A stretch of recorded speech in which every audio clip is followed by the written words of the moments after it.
وقار الحسن، تم ان دونوں کو لے کر حویلی پہنچو، میں کھانا لے کر آ رہا ہوں۔ کھانا؟ ہاں، ظاہر ہے ہم گھنٹہ بھر میں تو اپنے کام سے فارغ نہیں ہو سکتے، اور ابھی 10:30 بجے ہیں۔ میں 12 بجے کھانے کا عادی ہوں۔ میں خاموش ہو گیا، وہ ٹھیک کہہ رہا تھا۔ میں لڈن اور بشیر کو لے کر حویلی کی طرف چل پڑا، جبکہ شرف الدین راستے ہی میں ہم سے جدا ہو کر اپنے گھر کی طرف مڑ گیا تھا۔ ہم حویلی پہنچے، میں نے ان دونوں کو اپنے کمرے میں بٹھایا۔ لڈن تو خاصا بے پرواہ نظر آ رہا تھا، مگر بشیر کی آنکھیں کچھ پھیلی ہوئی تھیں۔ وہ حویلی کی ایک ایک چیز کو بہت غور سے دیکھ رہا تھا۔ اس کی انگلیاں تسبیح کے دانوں کو تیزی سے گھما رہی تھیں۔ میرا خیال ہے کہ بشیر اور لڈن پہلی مرتبہ حویلی کے اندر داخل ہوئے تھے۔ ابا کے پاس جو لوگ آتے تھے وہ حویلی کے سامنے والے گیٹ سے آنے کی بجائے دائیں جانب بنے چھوٹے گیٹ سے داخل ہوتے تھے۔ اس گیٹ کے برابر والا بڑا ہال نما کمرہ بیٹھک کے طور پر استعمال ہوتا تھا۔ وہ گیٹ اس وقت بند تھا، پھر کیونکہ گھر میں خواتین نہیں تھیں اس لیے میں نے اس طرف لے آیا تھا۔ ہمیں ابھی آدھا گھنٹہ بھی نہ گزرا تھا کہ شرف الدین کھانا لے کر آ گیا۔ ابھی کسی کو بھوک نہیں تھی، اس لیے یہ طے کیا گیا کہ پہلے تیسری منزل کو دیکھ لیا جائے، پھر کھانا کھانے کے بعد صفائی کا کام شروع کیا جائے گا۔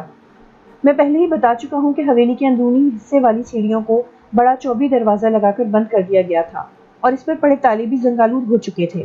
اس لیے اس دروازے کو کھولنے میں وقت ضائع کرنے کی بجائے میں ان تینوں کو لے کر برآمدے کے دوسری طرف والے حصے میں آ گیا، جہاں سے سیڑھیاں اوپر کی منزل کی طرف جاتی تھیں۔ یہ وہی سیڑھیاں تھیں جنہیں مرزا سولت بیگ استعمال کرتے تھے، اور جو عین چبوترے کے سامنے تھیں۔ سیڑھیاں دھول میں اٹی ہوئی تھیں۔ ہم نے اللہ کا نام لے کر سیڑھیوں پر قدم رکھا تو اس پر بکھرے سوکھے پتے ہمارے پیروں تلے آ کر چرمرا گئے۔ سیڑھیاں مضبوط تھیں۔ شرف الدین ان سیڑھیوں کو غور سے دیکھ رہا تھا۔ پھر میں نے اسے اچانک چونک کر جھکتے ہوئے دیکھا۔ میں رک گیا۔ میری نگاہیں اس پر جمی ہوئی تھیں۔ وہ جھکا ہوا سیڑھیوں کے اس حصے کی طرف کچھ تلاش کر رہا تھا، جہاں سے ریلنگ کو سہارا دینے والا لکڑی کا ستون سا زمین میں پیوست تھا۔ دوسرے ہی لمحے جب وہ سیدھا ہوا تو اس کے ہاتھ میں چاندی کی ایک باریک سی زنجیر تھی جس میں جگہ جگہ گھنگرو پڑے تھے۔ وہ غالباً پازیب تھی، اور میں اس پازیب کی حالت کو دیکھ کر چونک اٹھا۔ یوں لگتا تھا جیسے زمین مٹی سے نہ اٹھائی گئی ہو بلکہ ابھی ابھی کسی سونار کے شوکیس سے نکالی گئی ہو۔ پازیب نئی اور چمکدار تھی۔ میرے علاوہ لڈن اور بشیر بھی اسے حیرت سے دیکھ رہے تھے۔ شرف الدین نے مسکرا کر ہمیں دیکھا اور بولا، حیران ہونے کی ضرورت نہیں، یہ پازیب میری ہے، اور یہ رات یہاں گر گئی تھی جب ورزش کے بعد یہاں بیٹھ کر سو گیا تھا۔ ممکن ہے بشیر اور لڈن اس کے جملے سے مطمئن ہو گئے ہوں، مگر میں مطمئن نہیں تھا۔ یہ وہ پائل بھی ہو سکتی تھی جس کی آواز میں کئی بار سن چکا تھا۔ شرف الدین نے مجھ سے نگاہیں چرا لیں اور پازیب کو اپنی جیب میں ڈال لیا۔ پھر وہ بے خوف و خطر سیڑھیوں پر چڑھتا چلا گیا۔ اس کے پیچھے بشیر، لڈن اور آخر میں تھا۔ میرے اندر خوف سے زیادہ بے پناہ تجسس تھا۔ یہ وہ تجسس تھا جو جانے کب سے مجھ میں پل رہا تھا۔ میں آج زندگی میں پہلی بار ان سیڑھیوں پر قدم رکھ رہا تھا۔ ہم پہلی منزل پر پہنچے تو میری کیفیت بھی شرف الدین، بشیر اور لڈن سے مختلف نہ تھی۔ میں بھی ایک ایک چیز کو آنکھیں پھاڑے دیکھ رہا تھا۔ یہ طویل برآمدہ تھا جس پر تھوڑے تھوڑے فاصلے پر لکڑی کے منعقد ستون لگے تھے۔ ان ستونوں کے درمیان لکڑی کا جنگلہ تھا جو سیڑھیوں کے دائیں اور بائیں دونوں جانب دور تک چلا گیا تھا۔ سامنے قطار سے 3 دروازے تھے۔ تیسرے اور آخری دروازے سے کچھ فاصلے پر ویسی ہی سیڑھیاں تھیں جو دوسری منزل پر جا رہی تھیں۔ میں نہیں جانتا تھا کہ پہلی منزل پر جو کمرے بنے ہوئے تھے ان میں کیا تھا، لیکن یہ ضرور جانتا تھا کہ پہلی منزل پر دونوں چچا اور تایا کے کمرے تھے جو انہوں نے اپنی اپنی شادیوں کے بعد تک استعمال کیے تھے، مگر یہ عرصہ زیادہ طویل نہ تھا۔ پھر وہ لوگ مراد آباد شفٹ ہو گئے تھے۔ ہو سکتا ہے ان بند کمروں میں ان کا بچا کچا سامان ہو۔ بہرحال یہ کمرے ہمارے لیے اہم نہیں تھے۔ یہ بات شرف الدین بھی جانتا تھا، اس لیے وہ بھی ان دروازوں پر پڑے زنگ آلود تالوں پر نگاہ ڈالتا ہوا ان سیڑھیوں کی طرف بڑھ گیا جو آخری کمرے سے کچھ فاصلے پر بنی ہوئی تھی۔ پہلی منزل کا یہ برآمدہ خاصا طویل تھا۔ ہمارے چلنے سے برآمدے کا چوبی فرش چرچرا رہا تھا۔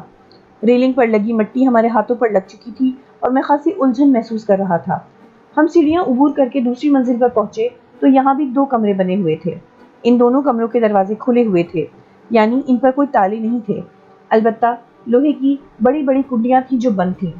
ان کنڈیوں کے اوپر کچھ فاصلے پر ایک پیتل کی زنجیر سی لٹکی ہوئی تھی۔ اس زنجیر کے دوسرے سرے پر پیتل کی ایک ٹھوس سلاخ تھی جو کنڈی میں اٹکائی گئی تھی۔ ہم نے ایک نگاہ چاروں طرف ڈالی اور پھر اوپر جانے والی سیڑھیوں کی طرف بڑھ گئے۔ اچانک شرف الدین پلٹا اور اس نے حیرت سے میرے سر کے اوپر سے دوسری طرف دیکھا۔ میں نے پلٹ کر اس کی نگاہوں کا تعاقب کیا تو میں خود بھی حیرت زدہ رہ گیا۔ دور برآمدے کے آخری سرے پر چھت سے تقریباً 3 فٹ نیچے 2 چھتی بنی ہوئی تھی۔ اس 2 چھتی کو بھی سامنے سے لکڑی کے دروازے سے بند کیا گیا تھا۔ اس وقت ان دروازوں کا ایک پٹ کھلا ہوا تھا اور اس کے کنڈے میں گیندے کے کئی ہار لٹکے ہوئے تھے۔ یہ ہار زیادہ پرانے نہیں تھے۔ یوں لگتا تھا جیسے ایک دو روز پہلے ہی یہ لٹکایا گیا ہو۔ اسی دروازے پر نیچے سے اوپر تک سیاہی کی لمبی سی لکیر تھی، جیسے اس لکیر کے عین نیچے کسی نے تیل یا گھی کا دیا جلایا ہو، جس کی لو سے نکلنے والا گاڑھا دھواں یہ سیاہ لکیر ڈالتا ہوا اوپر کی طرف چلا گیا تھا۔ چھت پر بھی اس طرح کی سیاہی پھیلی ہوئی تھی۔ میں اور شرف الدین غیر ارادی طور پر اس دو چھتی کی طرف بڑھ گئے۔ ہم نے ایسی جگہ تلاش کرنے کی کوشش کی جہاں یہ دیا رکھا جا سکتا ہو، مگر وہاں نہ کوئی تاخ تھی، نہ ہی کوئی ایسا ریک وغیرہ، لیکن دھوئے کی یہ اوپر جاتی ہوئی سیاہی کی لکیر اس بات کا ثبوت تھی کہ یہاں دیا جلایا جاتا رہا ہے۔ دو چھتی کافی اونچی تھی، ورنہ شاید ہم اس ہار کو بھی چھو کر دیکھتے۔ شرف الدین نے شاید اسی لیے ادھر ادھر نگاہ دوڑا کر کوئی ایسی چیز تلاش کرنے کی کوشش کی جس کے سہارے اوپر پہنچا جا سکے، مگر وہاں کوئی ایسی چیز نہ تھی۔ قریب سے بھی گیندے کے پھول زیادہ پرانے نہیں لگ رہے تھے۔ میں نے اور شرف الدین نے ایک دوسرے کی طرف دیکھا، پھر وہ کچھ سوچتا ہوا پلٹ گیا۔ اب اس کا رخ پھر اوپر جانے والی سیڑھیوں کی طرف تھا۔ میں بھی اس کے پیچھے چل پڑا۔ ہم یوں ہی سیڑھیوں کی طرف مڑے، ٹھٹک کر رک گئے۔ ان سیڑھیوں پر بھی ایک اونچا چوبی دروازہ لگا ہوا تھا۔ اس دروازے پر تھوڑے تھوڑے سے فاصلے پر 3 کنڈیاں لگی ہوئی تھیں۔ کنڈیاں پیتل کی تھیں اور ان تینوں میں پیتل کے بڑے بڑے تالے پڑے تھے۔ یہ سیڑھیاں مرزا سولت بیگ کے کمرے تک جاتی تھیں۔ مجھے چوبی دروازہ اور ان پہ پڑے تالے دیکھ کر کافی مایوسی ہوئی۔ میں نہیں جانتا تھا کہ ان تالوں کی چابیاں کہاں ہیں۔ شرف الدین کی حالت بھی مجھ سے مختلف نہ تھی۔ ہم لوگ ہارے ہوئے جواری کی طرح کھڑے ایک دوسرے کی شکل دیکھ رہے تھے۔ تمہارے پاس حویلی کی چابیاں ہیں؟ شرف الدین نے مجھ سے پوچھا۔ ہاں ہے تو صحیح، مگر میرا خیال ہے کہ ان میں ان تالوں کی چابیاں نہیں ہوں گی۔ ہم انہی چابیوں سے کوشش کریں گے۔ ویسے تم ابا کے کمرے میں ان چابیوں کو تلاش کرنے کی کوشش کرو، میرا خیال ہے کہ چابیاں انہی کے کمرے میں ہوں گی۔ شرف الدین نے کہا تو مجھے بھی یہ یقین سا ہو گیا کہ چابیاں وہیں سے ملیں گی۔ بہرحال اب یہاں کھڑے رہنے کا کوئی فائدہ نہ تھا، اس لیے ہم لوگ واپس چلے آئے۔ نیچے آ کر ہم سبھی نے منہ ہاتھ دھویا، اس لیے کہ ہم پورے کے پورے مٹی میں اٹ چکے تھے۔ یوں لگتا تھا جیسے ہم کسی صحرا کو عبور کر کے آئے ہوں۔ منہ ہاتھ دھو کر میں باورچی خانے سے پلیٹیں اٹھا لایا۔ شرف الدین کھانا ٹفن میں لایا تھا۔ ہم نے اماں ہی کے کمرے میں بیٹھ کر کھانا کھایا۔ کھانا کھاتے ہی میری آنکھوں میں نیند بھر گئی۔ شرف الدین بھی اونگنے لگا۔ ہم چاروں قیلولہ کرنے کی نیت سے لیٹ گئے۔ ہمارا ارادہ سونے کا نہیں تھا۔ میں سر جھٹک جھٹک کر نیند بھگانے کی کوشش کرنے لگا اور ہر اس جگہ کے بارے میں سوچنے لگا جہاں چابیاں ملنے کا امکان تھا۔ ابا کا کمرہ ابا کی موت کے بعد سے بند تھا۔ نہ معلوم کہ حویلی میں یہ روایت کیوں چلی آ رہی تھی کہ ہر مرنے والے کے کمرے کو بند کر دیا جاتا تھا۔ میں نے اماں ہی کو دیکھا تھا کہ وہ پہلے دادی کے کمرے میں اور بعد میں ابا کے کمرے میں بھی مغرب کے وقت روشنی کر کے اگربتی جلا کر تسبیحاں پڑھا کرتی تھی، مگر میں نے کبھی انہیں دادا یا پردادا کے کمرے میں یعنی اوپر کی منزل پر جاتے نہیں دیکھا تھا۔ دادی اور ابا کا کمرہ نچلے حصے میں تھا جہاں وہ پابندی سے روشنی کر کے تسبیحاں پڑھا کرتی تھی۔ میں سوچ رہا تھا کہ اگر چابیاں ابا کے کمرے میں نہ ملی تو دادا کے کمرے میں تلاش کروں گا۔ دادا کا کمرہ پہلی منزل پر تھا جہاں چچا اور تایا کا کمرہ تھا۔ میں ان سوچوں میں گم جانے کب سو گیا اور خدا جانے کب تک سوتا رہا۔ آنکھ کھلی تو اچھل کر اٹھ بیٹھا۔ کمرے میں گھپ اندھیرا پھیلا ہوا تھا، ہاتھ کو ہاتھ سجائی نہ دیتا تھا، گہری خاموشی طاری تھی۔ مجھے حیرت ہوئی کہ شرف الدین، بشیر اور لڈن کہاں گئے کہ انہوں نے مجھے جگایا بھی نہیں۔ میں تو دوپہر کا کھانا کھا کر قیلولہ کرنے لیٹا تھا۔ اتنے بہت سے گھنٹے کیسے گزر گئے کہ مجھے پتہ بھی نہ چلا۔ میں اماں کی مسیری پر لیٹا تھا جبکہ شرف الدین، بشیر اور لڈن نیچے چرنی پر گاؤں تکیوں سے ٹیک لگا کر لیٹ گئے تھے۔ میں اندھیرے میں ٹٹولتا ہوا اٹھا تو کسی چیز سے ٹکرا کر لڑکھڑا گیا اور گرتے گرتے بچا۔ مجھے یوں لگا تھا جیسے میں کسی انسانی جسم سے ٹکرایا ہوں۔ میرا دل پہلے تو بری طرح دھڑک اٹھا، پھر میں نے خود کو سنبھالا۔ مجھے خیال آیا کہ لڈن، بشیر یا شرف الدین ہوں گے، مگر اس خیال سے پھر خوف میرے پورے وجود میں پھیل گیا کہ اگر میں انہی میں سے کسی سے ٹکرایا ہوں تو وہ اٹھا کیوں نہیں؟ میں 2 قدم پیچھے ہو گیا۔ میری ہمت نہ ہوئی کہ میں ٹکرائے جانے والے بدن کو چھو کر دیکھتا۔ میں نے اندازے سے دروازے کی طرف دیکھا جہاں ہلکا سا روشن خلا اس بات کا ثبوت تھا کہ میں نے صحیح سمت دیکھا ہے۔ میں چند لمحے کھڑا رہا، پھر بیٹھ گیا اور ہاتھوں سے آگے کی طرف ٹٹولتا ہوا بڑھا۔ چند لمحوں بعد ہی میرے ہاتھ کسی کے پیروں سے ٹکرائے اور ایک بے ساختہ قسم کی چیخ میرے حلق سے نکل کر دور تک پھیل گئی۔ چیخ نکلتے ہی میں نے کمرے میں ہلچل محسوس کی اور دوسرے ہی لمحے شرف الدین کی بھرائی ہوئی آواز میں لڈن اور بشیر کی چیخیں بھی شامل ہو گئیں۔ کون ہے؟ کیا ہے؟ شرف الدین؟ اندھیرا کس نے کیا؟ آوازیں تینوں کی تھیں۔ ان تینوں کو اپنے قریب محسوس کر کے میری جان میں جان آئی۔ شرف الدین؟ میں نے ہاتھ آگے بڑھا کر اسے آواز دی تو اس کے آگے کی جانب پھیلے ہوئے ہاتھ میرے ہاتھوں میں آ گئے۔ وہ بھی شاید ٹٹول کر مجھ تک پہنچنے کی کوشش کر رہا تھا۔ وقار، سوئچ کس طرف ہے؟ شرف الدین کھڑا ہو گیا تھا اور اب مجھے اس کا ہیبلا صاف نظر آ رہا تھا۔ پھر شاید ہم سبھی کی آنکھیں اندھیرے کی عادی ہو گئیں اور ہم سبھی ایک دوسرے کو ہیبلوں کی مانند نظر آنے لگے۔ تمہاری دائیں جانب، میں نے سوچتے ہوئے کہا۔ لڈن اور بشیر کھسک کر میرے قریب آ چکے تھے۔ ان میں سے اچانک کس کی گھگی بندی ہوئی تھی، کوئی میرے قریب بیٹھا کانپ رہا تھا۔ کون؟ بشیر؟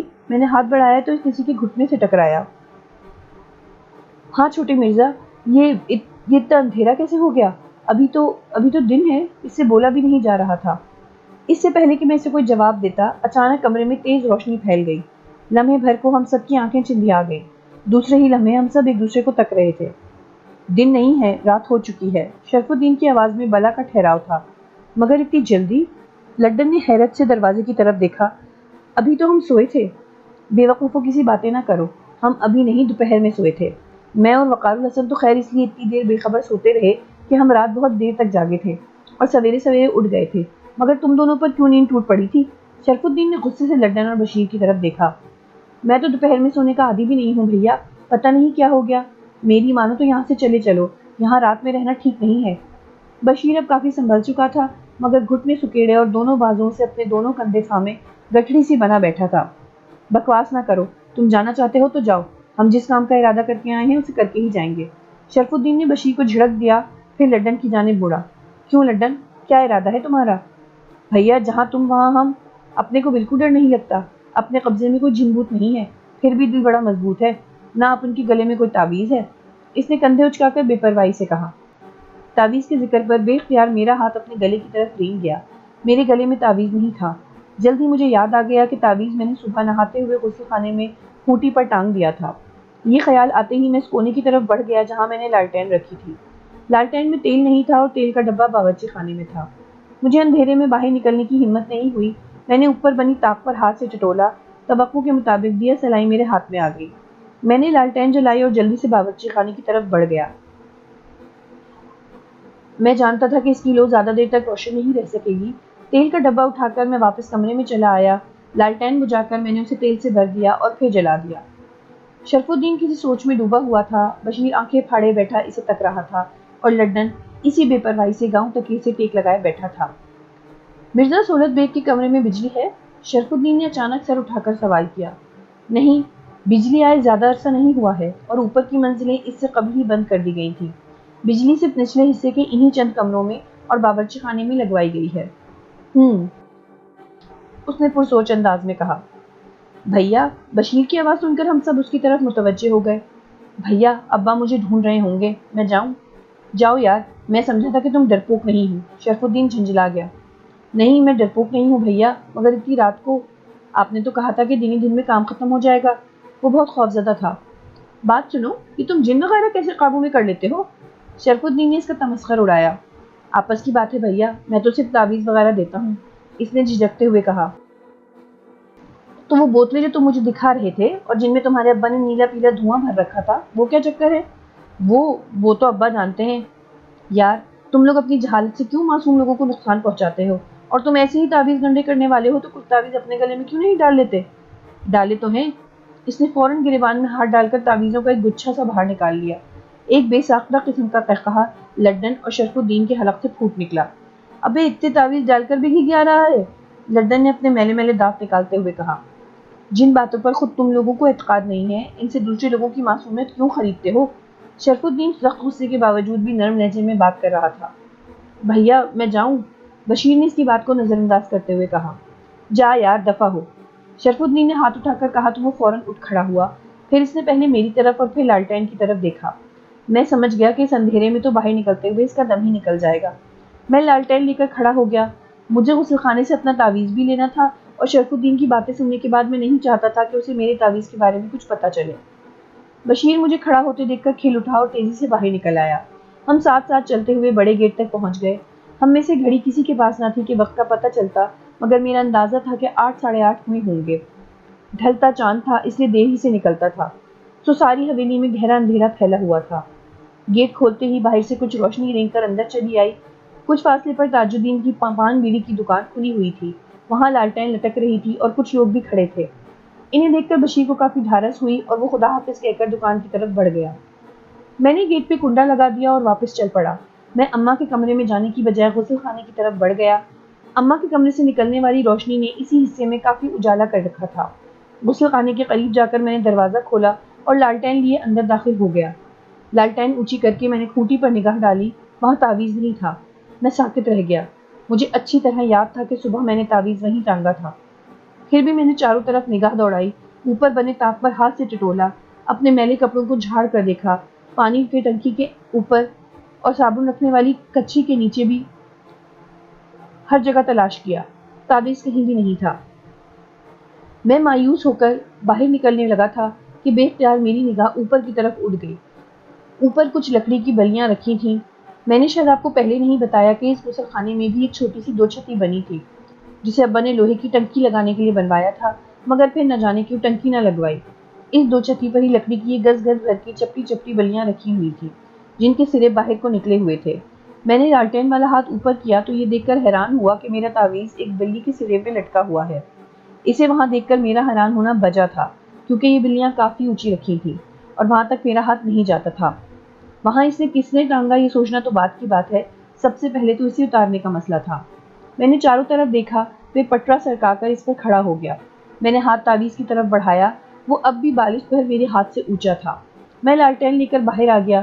باہر نالی صاف کرنے والی سلاخ رکھی تھی۔ میں اسے اٹھا کر دوبارہ غسل خانے میں پہنچ گیا۔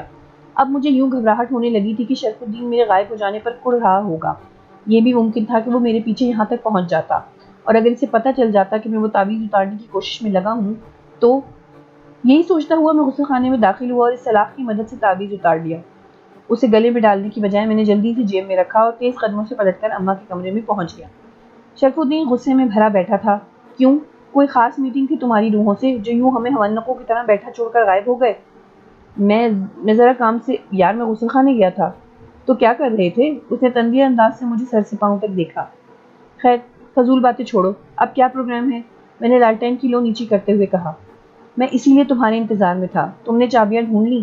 نہیں، چابیاں ابا کے کمرے میں ڈھونڈنا ہوں گی، اور وہاں میں اکیلا نہیں جاؤں گا، میں نے لگی لپٹی رکھے بغیر صاف صاف کہہ دیا۔